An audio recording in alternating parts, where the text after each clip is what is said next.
So, Taylor, what would you say to a parent who comes to you and says, will my child pass the 11 plus? It's a sensitive question, but I would say I don't know. And that's the truth because, in fact, whether or not a child passes their 11 plus or a particular 11 plus test depends only on their performance in that test. So they may have been doing wonderfully well in the run-up, and then on the day they didn't perform to their potential or their ability. And therefore, there is uncertainty for any child on a particular day whether they do well in a test or not. And it's just as well for parents to keep in mind that there is an uncertainty because of the nature of testing itself.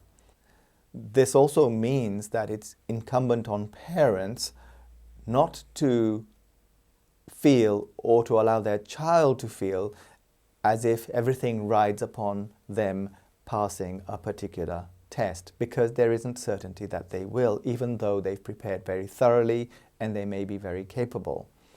The danger of putting a lot of expectations or pressure on a child to pass a particular paper or test is that if they don't pass it, they can feel as if they've let the parent down, as if they've let themselves down and their teachers and their tutors down, and they'll feel like failures. And that is very detrimental to them. It will affect all areas of their lives for many years to come. And that is why parents should see it with a better perspective.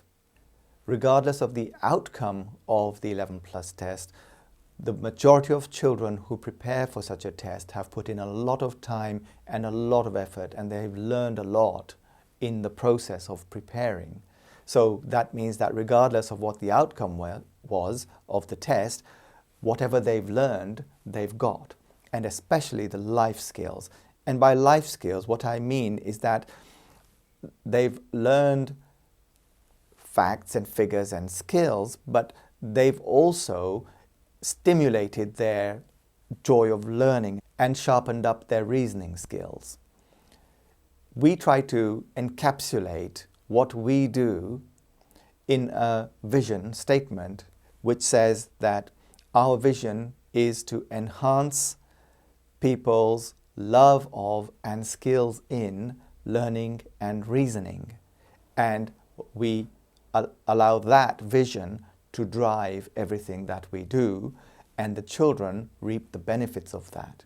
Any parent who is overly concerned with whether or not their child will pass, rather than whether or not their child is doing their best, I would advise them to consider that when preparing for something like the 11 plus test, they should think of it as a long journey, because it is, and that on this particular long journey, the journey itself, how you travel the journey, is actually more important than the destination.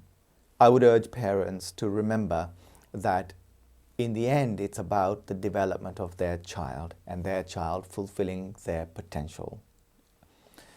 And that this particular test that they do while they're still in junior school is one of many tests that they will do during their lives, many hurdles that they have to try and jump over. And that actually along the way, what they're learning is what is equipping them for life and to fulfill themselves. Sometimes parents are overly anxious to try and gauge whether their child is likely to pass the 11 plus or not, and to that end they put them in for mock exams. They try to get comparison or reports with other children to see where their child stands.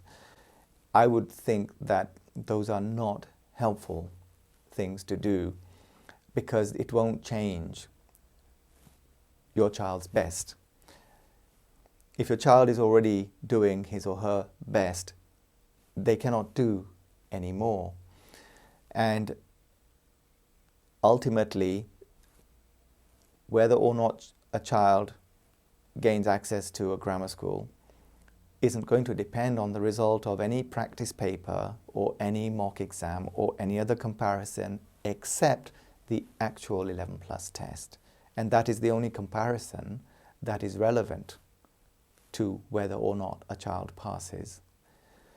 So to sum up the advice, it is your child doing his or her best?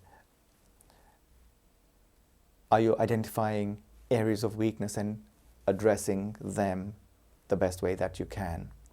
Is your child maintaining a reasonable balance within their lives? And then ultimately, are they enjoying learning and stretching themselves?